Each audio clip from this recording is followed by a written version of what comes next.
welcome you as well.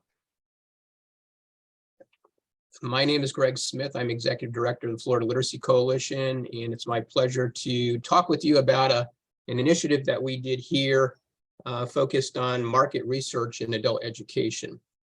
And I'm joined by Giovanna Kubuta, who's our resource specialist here, and she's going to be helping to field questions. So if you have questions throughout, go ahead and put them in the chat, and we'll also be opening it up for questions at the end as well. So if you prefer to vocalize your questions, that's fine too. It's always good to have that as part of good participant communication. So with that, we're going to go ahead and get started.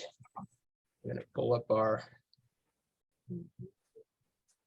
presentation here.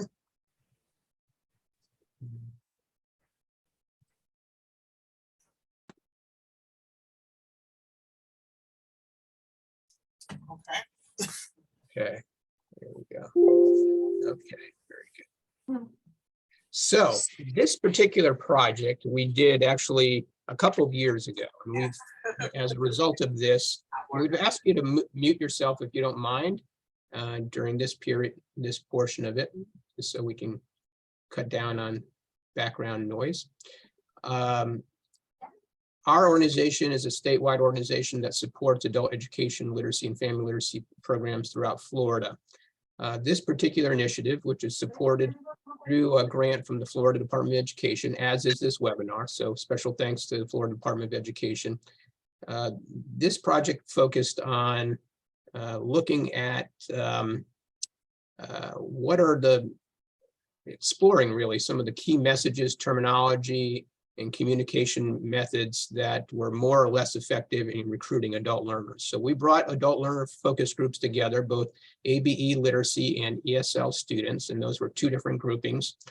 We tried to get a good cross-section of students in terms of their age and gender and their levels. We averaged around 10 or 12 students per focus group. And we really want to kind of do a deep dive in terms of what might resonate with them. And market research, as you may know, at its core is really the act of gathering information about customer preferences and what drives customers and their behavior. So in this case, the students are our customers. And so we wanted to really see what resonated with them. Now, this was all pre-COVID. We wrapped this up right prior to COVID. So we met with these folks in person. But I also want you to take that in consideration because some of the responses now may be different because people have certainly had a much greater exposure to online learning, for example. And we didn't go into that in a lot of detail, but we did touch on that. So I'm going to be talking about, so we have two white papers that have resulted from this. I'll be sharing that later. So I'm going to be toggling between the ABE literacy group and the ESL group. So when we sat down with the ABE literacy group, and this really ranged from beginning level literacy learners, or at least folks who had started in at that place, right up through folks who were currently studying for their GED. And we asked them what motivated them. And certainly employment was a big one. Family, continuing education. Their goals really range from getting a college degree to learning how to write sentences and paragraphs. Literacy students were more likely to mention skills development in the areas of reading, writing, and math in particular. And motivations, and we saw quite a few, heard from a lot of folks who had motivations that were related to self-fulfillment, personal pride, bettering oneself, really completing something that went unfinished. That was a major theme with this particular group. Here's a quote from one of our students that I think reflects the sentiment that was communicated by a number of students. Sometimes at my age, you don't complete things that you start, and so you just go on with life and you just let it happen. Sure. Yeah. I was awake all night with it. Oh. And the dentist can't see me till Monday, but at least it's here. Somebody's talking, if you can please, there, very good, thank you. But in the back of your head, it's always there that you didn't complete that one thing, and this was that one thing that I knew I needed to do to feel complete closure. So this tied in with concerns. So we asked folks, what were some of the barriers, what were some of the concerns that they had going into their before they entered the program. And to a much greater extent than we found with our ESOL students, we saw issues around whether they would qualify, or whether they are too old, or is it too late for them? Is this the right place for me? Will I be able to keep up? What's expected? Fears around going back to school, going into a new environment. A lot of these folks had not been successful in school in their younger years, so fears of failure were quite prominent. And I'm sure this is not new for a lot of you who work with adult learners, but we do need to take this into consideration, I think, as we look to market, especially to ABE literacy learners. These are some realities. And one of the things that we can do, and this will be a common theme throughout, is look to adult learners to share their stories and experiences to help address some of these concerns and issues. On the ESL side, those were not very prominent, those kinds of concerns. Learning English was, really the motivator for English learners. It was not as complicated, and pretty much a singular focus. At least that's what was communicated to us most frequently. Of course, they see learning English as a means to other things, of course, generally related to a more productive life, getting a better job, participating and taking advantage of what this country has to offer. Employment was a big motivator, as it was with ABE literacy learners, with a recognition that you need to know English to be able to get and do well in many jobs, but also shopping, working, communicating with teachers, doing everyday things. All these were mentioned throughout. And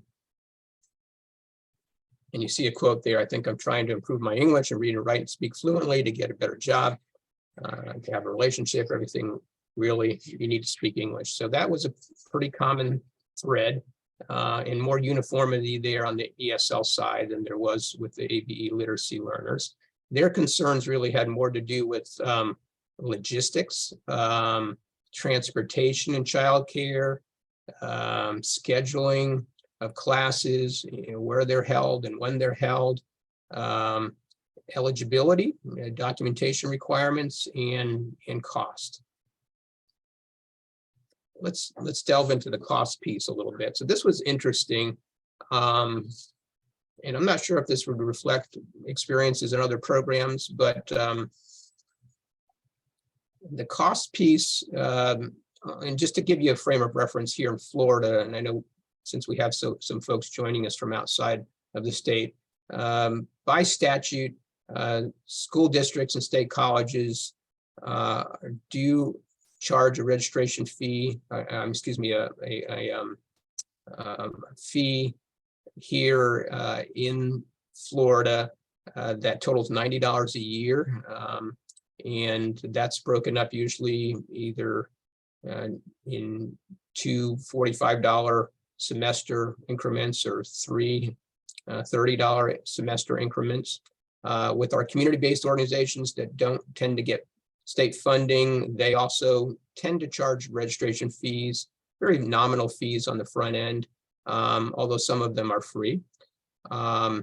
We do have some private schools here that aren't sort of part of our traditional adult ed system, but are out there for students, and as students are looking at what their options are, they are in some cases coming across these higher, they're English schools, really. You don't see the same on the ABE literacy side. And they tend to cater to foreign nationals who are here on student visa, and those costs can be quite expensive. So we did ask about those. Some of the students were aware of those and had looked at them, but The cost piece, what was most interesting about it, I think, is that the students, the ESOL students, really felt that this was a bargain. They came from countries, come from countries where learning English is usually quite a bit more expensive.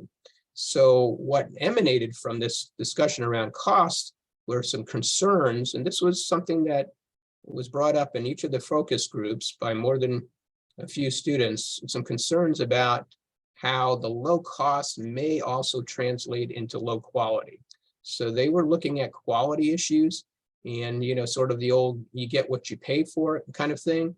And so as this quote reflects, it would behoove us to make sure that people understand how these programs work and how they're supported by governmental and charitable, philanthropic foundations and sources, which really make the opportunity available for them to participate at a much lower cost point. And they really liked it. I mean, one of the students said, "Hey, it's basically free," which is something that that they truly appreciated once they sort of understood sort of the whole backdrop to it. How do they learn about programs? With the ABE learners, literacy learners, word of mouth was often referenced, especially in community colleges where friends and family members had attended those colleges and maybe heard about the programs. So if you work for one of those institutions, certainly making an effort, institution-wide to make students aware of your programs, even if they're not themselves interested or eligible, or if it's not a great fit for them, they may have friends and family members where that may very well be the case. Almost all agreed that they had seeds planted in their minds prior to actually signing up. So this is something, as many of us who work with literacy learners, that this is something that they often think about for months or sometimes years. And sort of that's in the back of their mind and something that's interesting, but we need to make sure that they're knowledgeable of what options are available when they're ready to move, and that there are options, because there were certainly students who were not aware that that there were programs out there to help adults learn to read and write and do basic math skills or get a GED. So we want to make sure that we're not a well-kept secret. Most actively searched rather than stumbled upon the programs. And when students are thinking about going back to school, having the marketing material that's out there in the community, and we'll be talking about some of the ways that these students suggested to get the word out, but having that out there and visible can really make a big difference. One student who was at would take a bus, and there was a bus sign there, really saw it as a sign. When she saw that sign every day, that this was a sign for her to go ahead and make that jump, which is one that can be a challenge for a lot of folks to make. For ESOL, learning about the program, word of mouth, of course, was also, I shouldn't say of course, but I think many of us know that word of mouth is really probably one of the best ways to get the word out. Most looked at program websites before enrolling.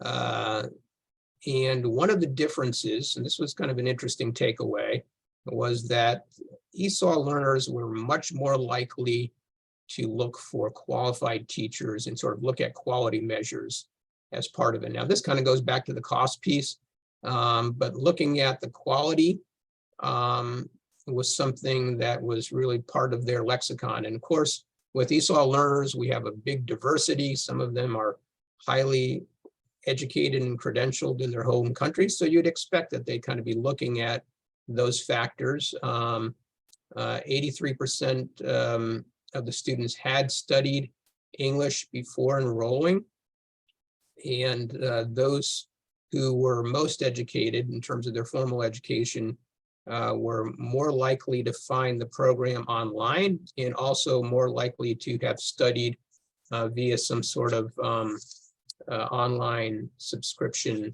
kind of basis, using, an online tool now. Again, now that we're in sort of in a post-COVID world, or I shouldn't say post-COVID world, but this was all pre-COVID. That may very well have changed to some degree. I'm sure more students are using online tools and have been, but it was something that was certainly prevalent even pre-COVID, especially with more educated students. Do we have any questions at this point, Giovanna? Not yet, but feel free to add your questions and comments to the chat. Yeah, absolutely. Please feel free to introduce yourself via the chat as well. I'd love to see who's participating.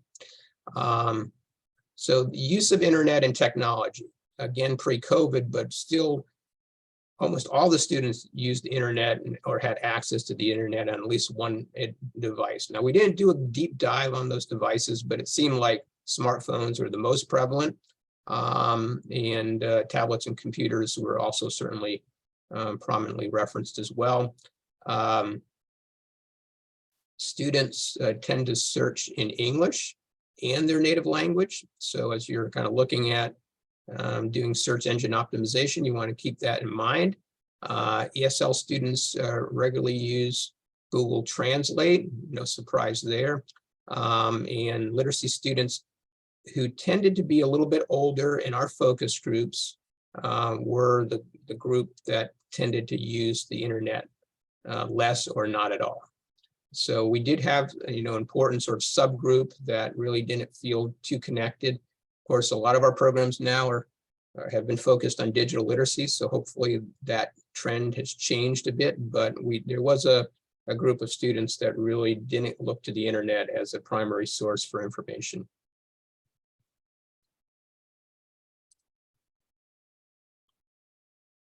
Greg? Yep. Hi, I'm sorry. I just think this is nice to share. Mr. James Spellman he shared in the chat a few counts of how students heard about a certain Texas project that they offered. And there's a lot of counts. It's really helpful. I definitely will copy that and then share with everybody later. But just saying that they heard from friends over 1,323 people. They heard from family members 749, from the school 181. So that's the people who heard from schools. Was a low number, but that's interesting. Yeah. Consider to the other ones, yes. Do you want to speak to that? Who was that mentioned that? That's James Spellman. James. Hi, Jim Spellman here. Yes, I have a lot of data, and that's one of the things we collect in our software. So I've got whole data sets on how students and tutors hear about various programs. So I can share more of that, and we can look at things in more detail. I've also got a marketing agency, so I fully understand marketing resources that are available to people. And your comments on SEO, I think, are very important, and I highly recommend that people investigate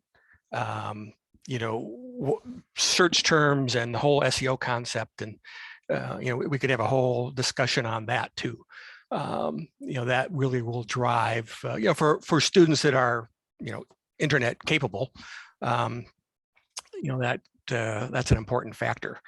Yes. So you don't have to poll everyone or have focus groups. We can get a lot of data of what people are searching for, and that will drive what you put on your websites. That'll drive how you market to your students and tutors.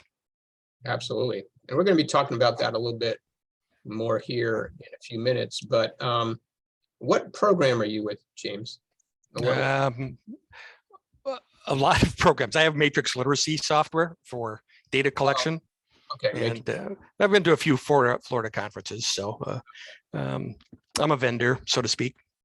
Okay, so you did the matrix system. So yeah, that's a great observation you have there. And it's interesting that at least the programs that you're pulling data from there really are reflecting that friends and family are the primary source, but in a pretty significant way. I don't know if that reflects that programs are not doing as much in terms of outreach through other methods, because Yeah, this is just one project. This isn't my whole data set, oh, but I okay. wanted to get something in the chat quickly. So I, ran a quick query, and it's, Texas, and it's over a long period of time too. So it's not just, COVID or, pre-COVID. This is a 10 years, and that's a smaller Right. group, but a good one. Okay, good. Well, thanks for sharing that. Also, Greg, I'm sorry, we have another very good question on the chat by Catherine from St. John.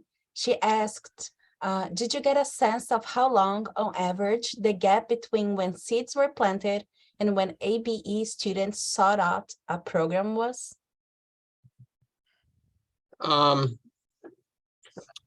We were somewhat limited because we were sitting down with these folks for, I think it was like about an hour and a half. So we didn't delve into that in a real deliberative way, but a number of students did mention that they had been, thinking about it for a long time.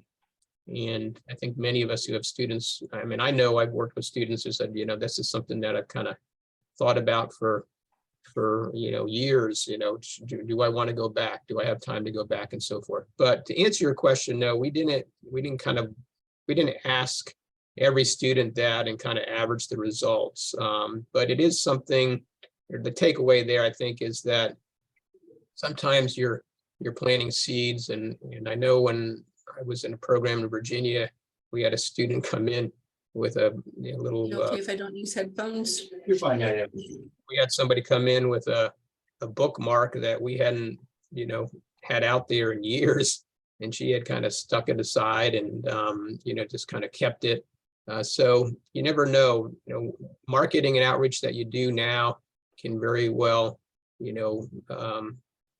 produce results way into the future.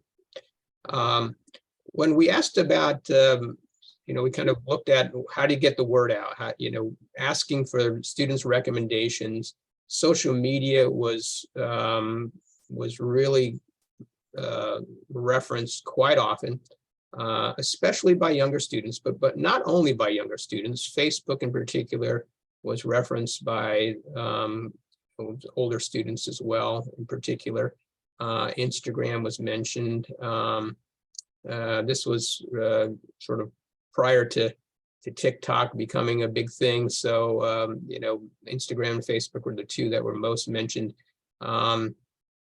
YouTube ads, people said, doing ads on YouTube, banner ads online, boosted social media, things of that nature. They didn't say it in those terms, but essentially they were talking about ways that you can communicate through social media. So I don't know how many programs that are present here really have an active social media presence, but it can pay off, especially if you're doing it in a targeted way. More traditional methodologies like billboards and posters and flyers and signs at bus stops and so forth were also mentioned, and people felt that was good. Get them into the community, especially in areas where people who you're targeting to reach may frequent. Churches as well. Newspaper, TV, radio. Nobody mentioned newspapers, and only a few mentioned television and radio.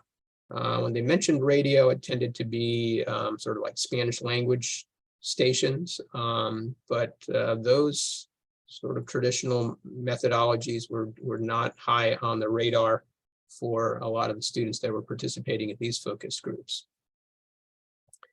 We delved into some terminology. I think this kind of produced some of the more interesting results from our modest little project here. We found that with ABE literacy students that they generally had a negative reaction to the term adult basic education. So that was really one of the big takeaways here. And this is a term that we often use in the field, and students, and this came through in all the focus groups, and it wasn't universally held, but a number of students mentioned how term basic, they equated the term basic or the word basic with low quality.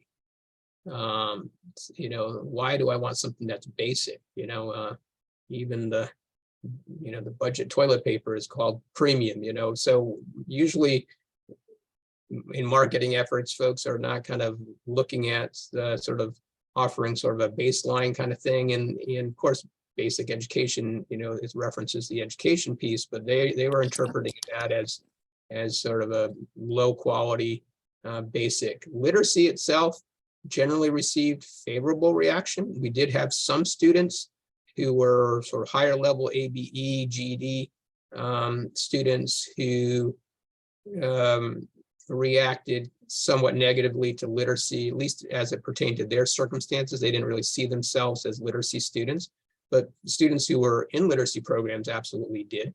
And we had a mixed reaction to, like, the term learn to read. Students tended to prefer something a little bit softer, like working on improving your reading skills. College and career readiness, generally favorable. However, there were some concerns with literacy students who felt that that sort of just didn't pertain to them. So again, you know, within our scope of students, we do have some important distinctions, and we do need to get targeted sometimes. College and career readiness, though, for the most part, you know, resonated with most ABE literacy learners, certainly above a certain level. And another interesting takeaway is that students tended to prefer to use the term diploma or high school diploma over GED. And here in Florida, our alternative to a high school diploma is the GED. And in Florida, it is considered a state of Florida issued high school diploma. So so that was, you know, something that you might want to take into consideration. I don't know, I guess maybe GED has some negative elements or some stigma around that. I'm not sure exactly. We didn't have time to get into it in a big way, but as one student said, you can call it what you want, but I'm going to call it my high school diploma. So so that's something you might want to take into consideration too, as you're looking at reaching out to students. When we looked at slogans and catchphrases, and these tended to be more with ABE and literacy learners, we didn't see as many slogans and catchphrases with ESOL. And we kind of did a pretty extensive search of different websites and of programs around the country, here in Florida, but also in other areas of the country. These are all slogans that were being used. And what we did is we asked students to prioritize which one did they like the most. That's the first. Second is, what was their second choice? And then what's the one that they liked the least or disliked the most, I should say. And so you can kind of see a theme here, that the ones that tended to do the best had to do with sort of second chances. It's never too late to learn. Those did pretty well. On the other end, the ones that were a little bit less concrete, perhaps, you know, learn more, earn more, read, empower, succeed, didn't do very well.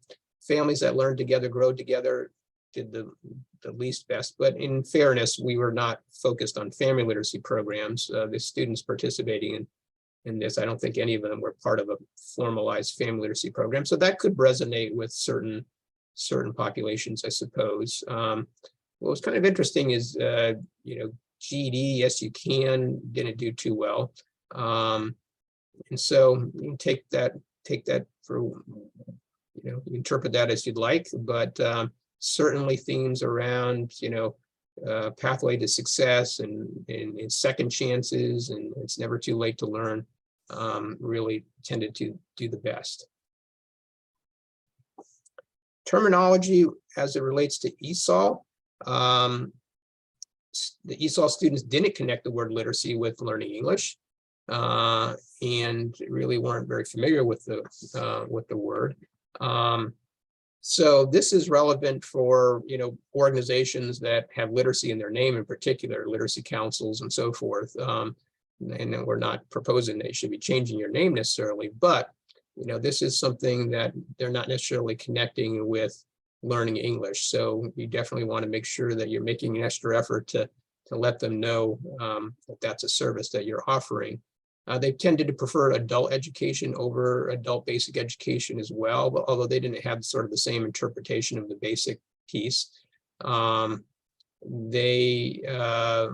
didn't know the difference between ESL or ESOL, and very few of them were even familiar with the term prior to coming to the United States. So all of them were enrolled in a program. For the most part, all of them is either ESL or ESOL.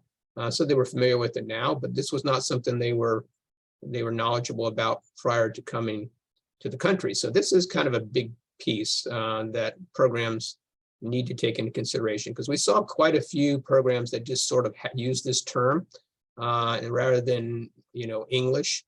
And so you may be losing students who just aren't familiar with what you're talking about if you're always referencing these acronyms. And most of them didn't know what this meant. They had a general idea. Several students said ESOL is just the way you pronounce ESL. So English, or terms around English, definitely are the ways to go. And if you do use ESL or ESOL, just spell it out, and then you'll have English right in there. And they were totally fine with that. As is reflected here, English for speakers of other languages. Again, these are sort of the ones that they liked or disliked. Learning English, English as a second language spelled out, did quite well. But ESL classes by itself, didn't do well. So just being cognizant that that you really want to be kind of leading with English terminology as much as you can to really maximize your communication with new English language learners. Website design and navigation. So in our white papers, we have more detail on this, but I wanted to just sort of do a little bit of an overview in terms of the importance of this piece. We did have students look at a number of different websites and give us feedback on those sites. And some of the feedback was to be expected, I guess, easy to read and understand and navigate. That's probably true of anybody who wants to go to a website, but especially important for students who have limited English language and literacy skills. Sharing the cost of the program location, services offered. This transparency piece around what the cost is, what does it take to be eligible. This is something that students definitely voice that they want to see on the website. And some programs are better at doing that than others. So they're looking on the website, as I mentioned earlier, and they're looking for information. Are they eligible? Do they need to provide any documents in terms of their residency, where they live, what their status is, whatever your requirements are, and they'd like to see that information readily available on your website. You can include that in your FAQ section. They did like videos, they did like authentic images. We showed them images of sort of some of the commonly available sort of purchase, clip art kind of things, or other photos from Adobe stock and things of that nature. And for the most part, they were very good at kind of recognizing which were authentic images and which seemed to be sort of posed images with with models and so forth. And they definitely preferred the authentic side of it. When possible, information should be no more than 2 or 3 clicks down.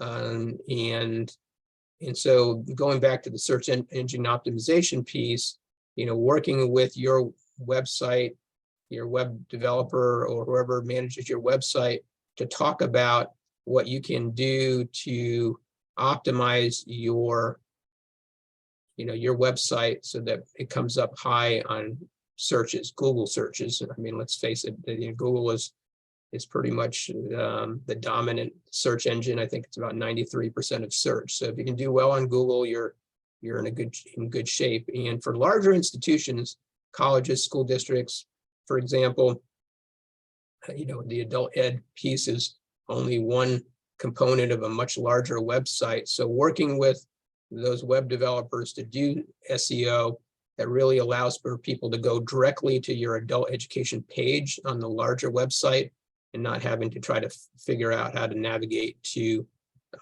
your section from the main homepage. And this can be complicated by the fact that school districts and in particular often will have ESOL programs on the K-12 side, and you don't want people to go and only find that and think, well, this is only something that's offered to children. So, working within those larger websites can be a challenge sometimes, but there are certain tools you can do to kind of help get people to your section of the site as quickly as possible. And part of that is the terms that you use. So we kind of tested some terms. Students tended to prefer words like programs or classes more than students or adult learners. And we asked why about that. And they said, well, we're not students. We're here to kind of find out about your programs, but we're not students yet. So some of them equated the term students with sort of active students, which is understandable. And, and that's perhaps a missed opportunity. So, and that's a pretty common thing for programs that we saw. A lot of websites where their sort of student recruitment section was under, a learn more or students section or adult learner section, including a web page translation feature or web pages that they can click on that are in their native language was also very popular. And so with Google Translate, I know there's some limitations there. Other tools do have some limitations. The best way to go about doing it is to do a straight translation, but I know that's not always practical. But whatever you can do to make your website accessible and understandable in other languages is definitely a plus. Do we have any questions? I can stop for questions again here. We don't have anything on the chat Okay. yet. So I'm going to share a video with you here. So one of the things that we did was we showed some videos to students to get their feedback. And this was one of them.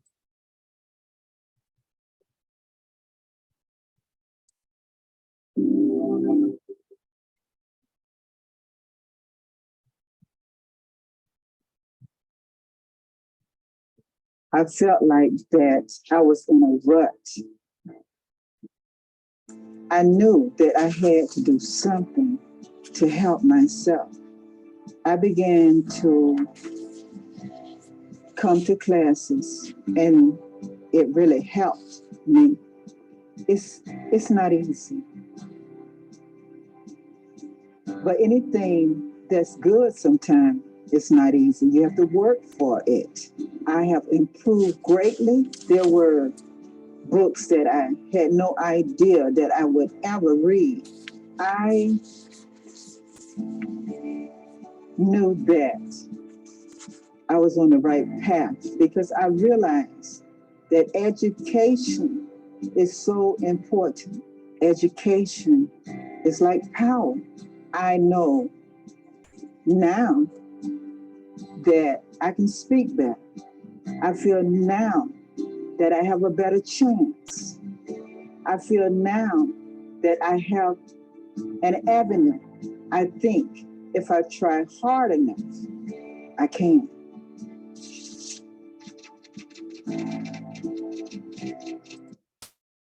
So that's Gail, and Gail is a student with DePlore's Place, which is a community-based organization here in Florida. She participated in the Literacy Ambassador program that we had, and we, there's lots of videos like this out there, but we showed a few of them, and this was one that really resonated with students. They felt that Gail was truthful, inspiring. Some of the adjectives that were used, it tells it like it is, and they pointed out that even that she recognizes in the video that things aren't easy, but if you persevere, it's worth it in the end. Education is power, as she said. So, so this one resonated, but the bigger takeaway here is that videos can be a very powerful way to communicate to students and to share with them how, what the experience is like for other learners who've gone through this process. And so I can't overemphasize that enough, that that hearing from students, hearing in their own words, hearing their own experiences, and doing that in through video. And that's not to take away from, having quotes and having more text-based testimonials, but video is a really powerful way to do that. We also looked at video from a sort of a program perspective. How many folks here have sort of an introductory, if you can just sort of do a thumbs up or something, little indicator. Do you have sort of an introductory video on your website that introduces your program? If you do, if you can just give a quick thumbs up.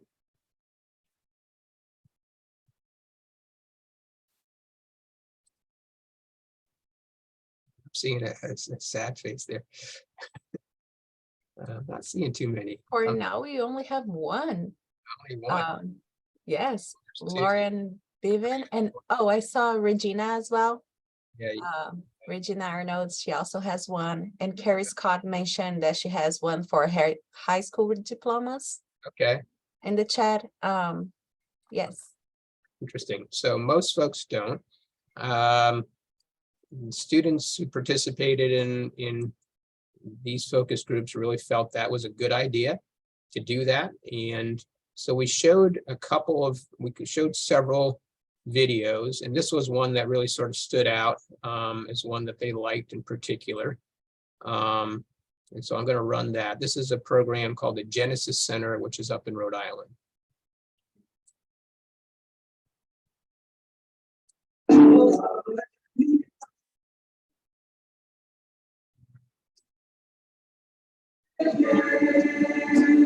It's people from all around the world. We have about 35 or 40 countries represented at Genesis Center. My name is Tania Morel, and I'm from Dominican Republic. I'm from Guatemala. I'm from Cambodia. I am from the Dominican Republic. I am from Haiti, I am from Guatemala. the Dominican Republic, Cambodia. It's really amazing because when a student first comes to Genesis Center, they are brand new to this country many times. But we have students who come in entry level of, barely being able to speak English or not being able to speak English at all. And they lack confidence in their ability to do the job. But our teachers are amazing, and they get them confident and that they can succeed in a career where in the past they didn't believe that they could do that. When I came here the first time, I don't understand when they talk to me. And I feel like my life is changed because I understand English now. Things are going to get better, right? If a student comes in and they don't know where to put their tongue to produce a sound, if they're saying z instead of the, and one day they get it, and they kind of look at you when they're doing it correctly to show you, like, see, I've got it. The. We teach English as a second language. We help people get towards citizenship. We include civic education, how to be a good citizen. We include technology literacy. So everybody uses computers and knows how to use technology to help themselves. If you now need to learn about the computer, they have a program for computer. But if you need a GD, they have a classes for GD too. You don't know how the interview, how you put your seat, you have to look at the eye, take the hand, everything. I didn't know that. He's looking for her. He's calling her his dream. They helped me to be more confident with what I know about the US culture. Once people come through the doors and they become part of a cohort, part of a classroom, part of a supportive learning environment, it doesn't matter where they're from, they're all in this together and we're here to support them and take them through that journey. Genesis Center is more like a community center. It's like a home where we treat each other like a family. Singing, writing, speaking, working together. I like that. If you can get people to feel comfortable, relaxed, and infuse class with humor, they learn so much better. They sit forward in their chair, their eyes are wide, and they're hungry for knowledge. The teachers are great. They are very friendly. They'll help you in any way they can help you. You know, we can serve them in so many different ways, not just doing grammar or helping them with understanding the culture, but you know, getting to know them as individuals, giving them someone to talk to. Hello, this is the Genesis Center School. How can I help you today? I love them and I love everybody here because they were part of my learning English. The Genesis Center is a beginning of my life in the United States because this is the first place I came, and now I can say they are my family. I cry at Genesis Center. I laugh at Genesis Center. Genesis provide the opportunity for anybody, any race, any culture. I think Genesis Center gives the people hope. If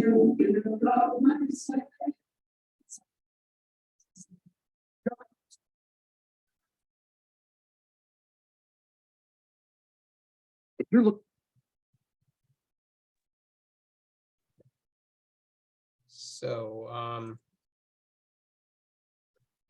Greg, I'm sorry to interrupt, but Laura Bevan from Watakon Literacy Council, she also shared on the chat 2 adult learners testimonials that they have on their website. They are videos and they are great as well.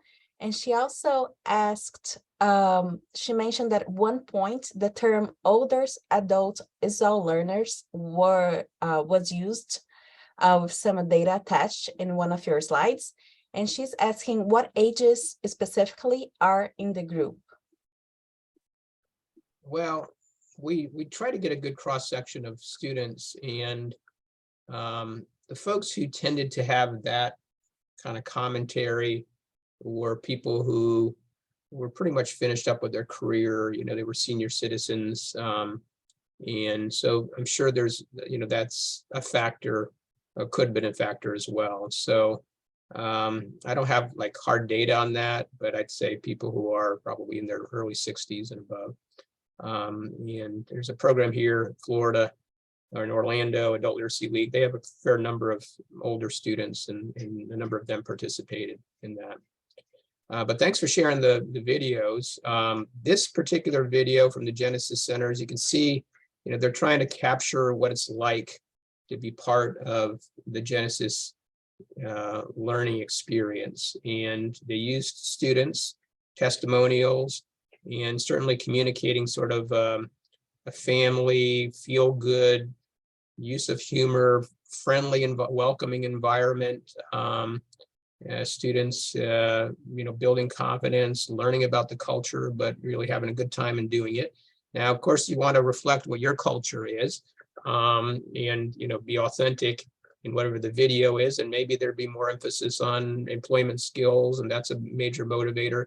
Whatever it looks like, what the takeaway here primarily was that if you have a video, it really kind of provides a good sort of basic understanding of what students will be experiencing, or a little bit about your program and your classes, that kind of sort of gives them a sense as to what that experience will be like, and certainly through the voices of current adult learners who have participated and benefited from the program.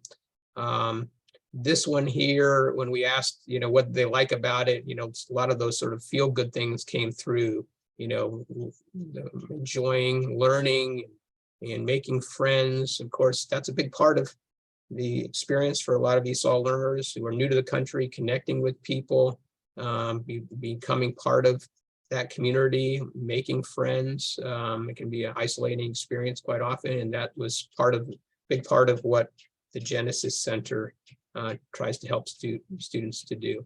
So, so I would definitely encourage you to take a look at doing a video. It doesn't have to be, highly produced.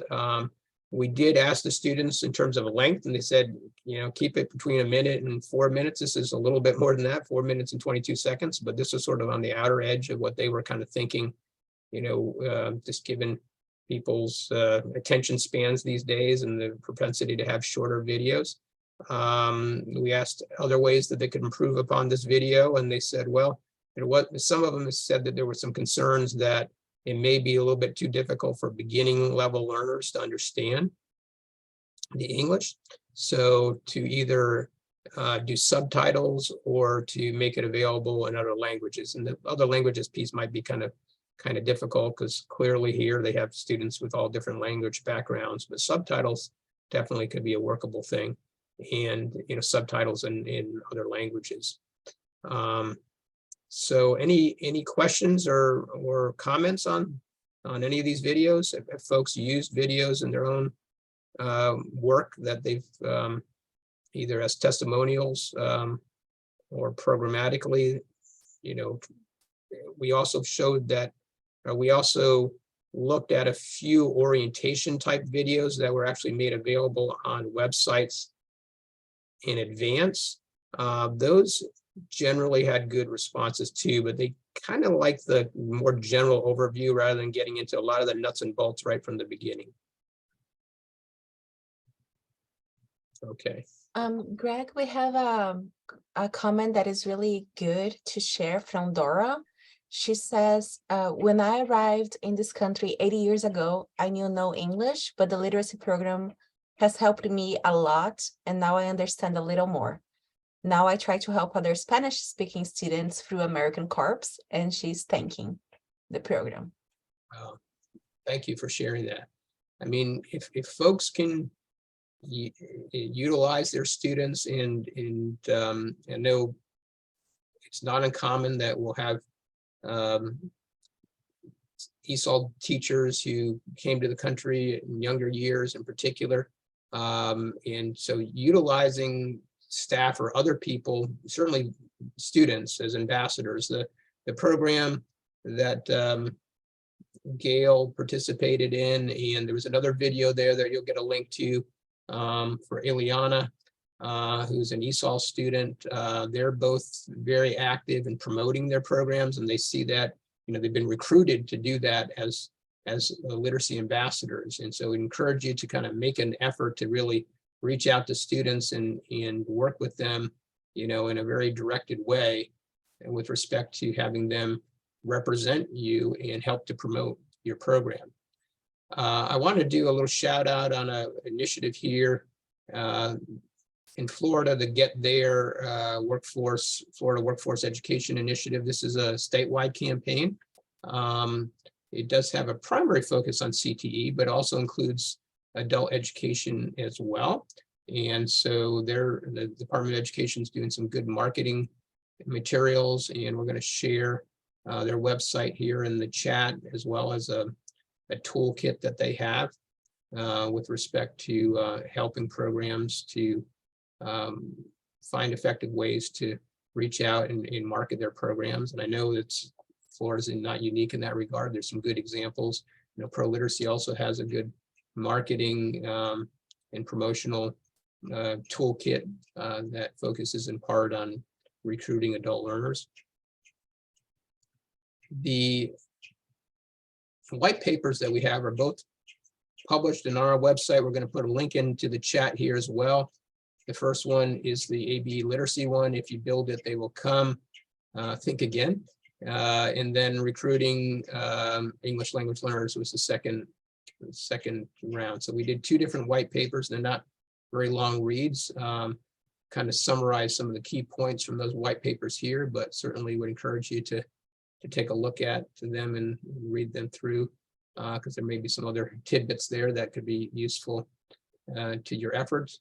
The biggest thing that I want to communicate, though, is involving your students really in this process as you're looking at doing outreach. And what we did here certainly could be replicated by any of you who are interested. We did have a market researcher who worked with us. I don't think you necessarily have to, but you may look to local companies that sort of do PR and marketing and maybe want to donate their services or give you reduced cost services. Colleges and universities, I've heard of programs that have worked with students in their marketing, PR and communications departments that, you know, it's a kind of a win-win because the students are kind of helping to get some practicum experience in a real life situation, and you can benefit from them doing some of the heavy lifting when it comes to doing this kind of market research that then can inform your outreach efforts. But having students at the center of that, both in terms of sort of the market research side of it, as well, and I really do encourage, you know, some programs will do surveys, and that's a good thing, and I think surveys can have their place, but you can get into sort of more interesting elements sometimes when you take more of a focus group based approach, and maybe a combination of the two can really work best. We were limited in terms of our time, but I think if a program was doing it, you could definitely do this, stretch this over several sessions and really maybe even get into a little bit more detail in terms of what resonates with them, and then recruiting folks to be ambassadors for your organization to go out and help to do outreach and recruiting. If you're interested in more details as to what we did, we'd be happy to share some of the tools we used in terms of the questions and our process. The process side, we'd be happy to share that. At this point, I wanted to open it up for questions and for any comments. If there's people who are, if you're utilizing, if you have approaches in terms of what you're doing locally on student recruitment strategies and approaches, this would be a great time. We'd love to hear some things that are working for you. So let's just open it up. Is anybody interested in sharing what we have? A little bit, we're kind of running ahead of time here, so we're going to be wrapping up a bit early, but is there anybody willing to share what you're doing, what has worked pretty well?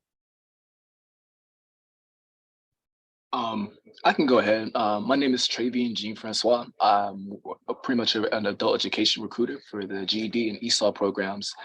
One strategy, I am very new to this job, let me put that up front, but one thing that I have been able to do that has given me a moderate level of success is latching on to auxiliary programs or auxiliary resources in the community. So if I already know that there's going to be, let's just say like a food drive or just any really form of resources that are given to an area that is already like heavily underserved, I've been able to give out a lot of flyers, information, and have sign-up sheets there. And that kind of does get in a reasonable amount of attention from the people there. Good. That's an excellent point. Community partners, making referrals or going to events where people may congregate. That's an excellent way. It didn't come up as much in our research, but I know it can be a very effective approach. That's definitely correct. I mean, I echo that for sure. Exposing yourself to different community groups, partners, definitely works. I was just, when you went through all the marketing research and findings, and I did it in the chat, I'm glad that it wasn't all negative. There's a lot of good things that we're doing, and there's a lot of things that are good constructive suggestions that I think we can employ. One thing for sure, for an organization like ours, Learn to Read in St. Johns County, we basically received like no government funding. And it's kind of by choice because we've been fortunate to have a lot of donors and philanthropies and, a lot of other people that help out. Obviously, Florida Literacy Coalition and so forth. But you still have to let the students know that, because especially in the ESL context, a lot of times they're coming from a culture, or maybe even just from an understanding that the government's paying for all this, so therefore whatever. You must let them know how it is you get your funding, and if you do rely a lot on donations and people supporting it, they have to know that. Because I agreed with that other finding you had of you get what you pay for. If somebody thinks it's free, they suspect the quality of something, and that's not necessarily true in like our instance. Right. Thanks for sharing that, Joe. And I know that sometimes, and I don't know how many programs these days have waiting lists, but sometimes that can work to your advantage as well. So even if students aren't paying a whole lot, if their perception is that this is a value that somebody would like to have that seat if you're not going to sit in it. I know we used to have a waiting list, and if folks didn't show up a couple of times for a class, we would move on and bring somebody else in. So that's an excellent point. That's part of our application format and one of the forms they signed. It's kind of the 3 strikes and you're out rule, obviously with leeway if there's a real reason. But yeah, so that they know you have to take this seriously, even if you're not paying for it. Yeah, absolutely. I really agree to both of those points made. I work for Tallahassee Community College. We typically charge about $30 for the semester. But something that we do always emphasize is the fact that we have limited scholarships available. And so while $30 might not be a barrier to a lot of people, for the people who it would be a barrier to, they would take that opportunity. They would hold it a lot less for granted than other people might, because they do have some sort of skin in the game. And if they do apply for those scholarships, then there actually is, it's nothing crazy, just like a 1-page essay or such. But, there is some sort of effort on their part being made, even if they don't necessarily have the financial tools to meet that, that tuition payment. Good point. Good point. I know that, the emphasis here is on recruitment, marketing and recruitment, and not as much on retention, but I do think they're very closely connected, and students that make an informed decision about your program being a good fit for them, when they're doing that initial research. And, I think that really leads to happier students who are more likely to stick with it and succeed in the long run. And, one of the big takeaways here is that most of the students do some research on the front end. So what you're presenting on your website and primarily website, let's face it, that's where they're going for the most part, really will reflect on their initial perception of your organization. So again, videos and images and information that, speaks to what their common questions are. I don't know how many folks have an FAQ, but ask your students, what are questions you had in the beginning that you would have liked to know the answers to before you call or before you signed up, and, getting that information to them on the front end through your website can be very helpful for them to kind of make that first call. They did also, one other thing I wanted to mention on websites is there was a very negative reaction to having an online form that people had to complete. They much rather have the information and then either be able to come in or give you a call, but information that they had to share, personal information that they had to share on the front end before they even signed up, that was not something they were very interested in providing. They felt that was sort of premature to ask for a lot of personal information when they were still kind of just looking at, whether this might be a good fit for them. Yeah, and I think on that note, yeah, that's definitely true with the ESL people, because you want them to be comfortable sharing information. You don't want to make it look like you're some kind of investigation. Right. On that note, I would love to ask a question. I'm Lauren, and I coordinate the ELL one-to-one tutor program here in Whatcom County in Washington State. And we often get the feedback that learners are concerned about their immigration status. And that is a barrier to approaching us. And we don't investigate that, and that's beyond our scope. So we are not concerned whether you're an undocumented worker. But I'm curious if anyone has a way to show that they're not concerned about that status on the website, or some phrase that people might use. Good question. Does anybody have good phraseology? That's definitely something that some of the students are looking for. And so, yeah, you want to be able to communicate that point, but I understand the phrasing could be important. Anybody have phraseology that they use to communicate that?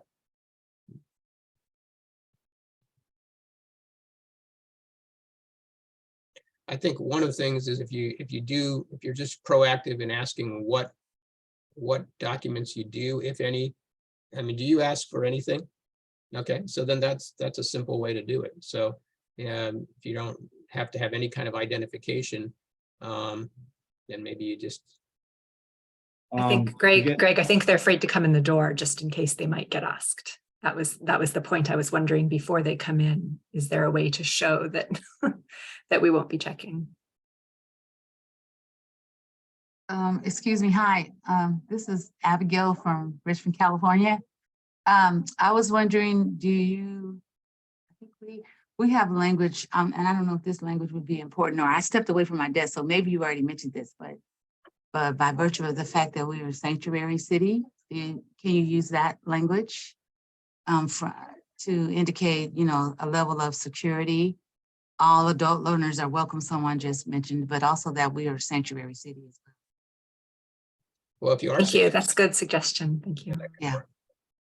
And maybe a video testimonial or something that if this wouldn't be the primary focus of the video, but if somebody was to mention, they didn't ask me for any, just sort of communicating that they weren't asked for any documents.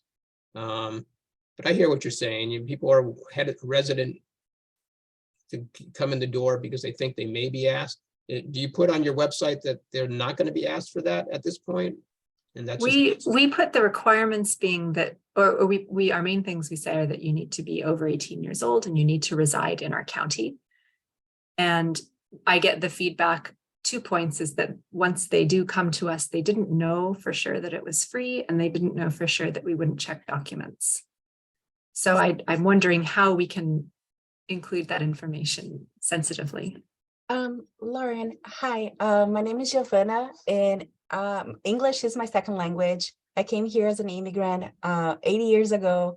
I had a student visa, and then I was able to change my status. And so coming from that perspective, I think maybe just, I don't know how big your organization is. I don't know how big of an impact you have on your county, but maybe just putting the word out. That's how me and my international students friends, that's how we got around. We would just ask questions. Hey, do you think we need to be an American citizen, or do you think we need to reside? Because when we see the word resident of a specific county, we assume that we need to be US residents, which sometimes being international students, we are not. We might live in the state, but we may not be considered a national resident. So maybe just putting the word out saying, you just need to have a home here, just need to be living here right now, but you not necessarily need to be a resident of the United States. You don't need to be a country resident. Maybe this can help as well. Hey, thank you so much. Hey, this is Jeff Arnott down here in Florida, and we're the further, everything's wild down here. But I will tell you this, though, probably the best thing to do is just find those advocacy groups for those folks. There's, for instance, the Hispanic Chamber, they can do all that talking for you. So that's probably the delicate way to handle it, more grassroots. I would say just get in there and say like, hey, they may ask you these questions, here's the answer. And then down here in Florida, we just got to prove that it's them, when it comes to GED testing and NRS reporting. We need to know that's the individual. And I will say, Students will go out of their way to show that they have all documents they need. That's usually our experience. But at the same time, though, I would say just reach out to whoever advocates for those folks, build that relationship with them.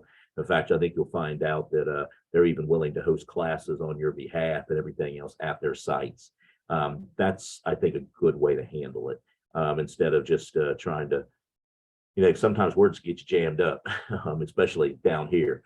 So I think that's probably to me personally, that's what I would do down here in Florida. So.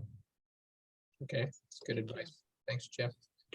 Any other questions or comments? We have time for maybe one more before we wrap this up. Quick question, and I guess I'll ask for people's personal experiences with this. What would you guys feel is like the best way to overcome a language boundary if you have somebody who's either like on your phone or maybe even in front of you who, obviously there's a language boundary there, but still wanting to be inviting and, have them have the full amount of resources available to them? I'm going to open that up to the group. How do you deal with that language barrier, and how do you? Are you talking about a language that you don't have somebody to speak, like if it's from a different kind of language, or? Correct. Yeah. So if it's just a language that like you might not exactly that, honestly. I mean, we've lately been getting a lot of Ukrainian students for obvious reasons, and I don't have anybody here that works here that speaks Ukrainian. But they do usually, I think anyway, they have some smattering of English in their home country, depending on how far they went to school.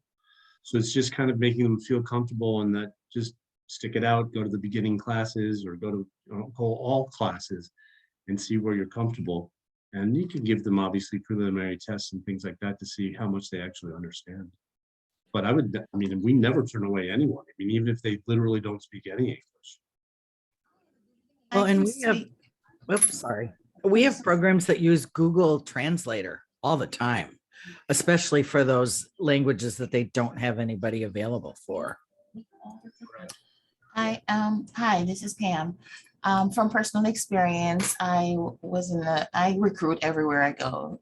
So I was in an Uber and found out that, he wanted to learn English, and as much as possible, I spoke to him and I said, do you mind if I share your number with a student and have the student call you? So I maximized the higher level students in our program. And so he said, fine. And I had a higher level student that spoke the language and happened to also be from his country. It made it more, afforded more connection, call and reach out to that person to bring him into our program. And hopefully he'll be starting next term when we start the term in January. So I just utilized the higher level students if the language available there. Some programs have done that in a systematic way. I'm glad you mentioned that, because that's, really to look to your students as recruiters and kind of task them with that, if they're willing to do it. And a lot of students do want to give back to the program, and, maybe you provide a little remuneration if you can, or gift card or something like that, and appreciation, but they can be really great recruiters. And I do see a number of other people mentioned here, Google Translate. Your question can be a very effective way to try to, get over that language barrier, at least in the short run. And it's not perfect, but you can usually get the point across. Okay, very good. Well, we are up on our time, so I do want to thank all of you for joining us today, and encourage you to take a look at the white paper, and we'd love to hear your feedback if you're so inclined. And you all have a great afternoon. Thank you. Thank you.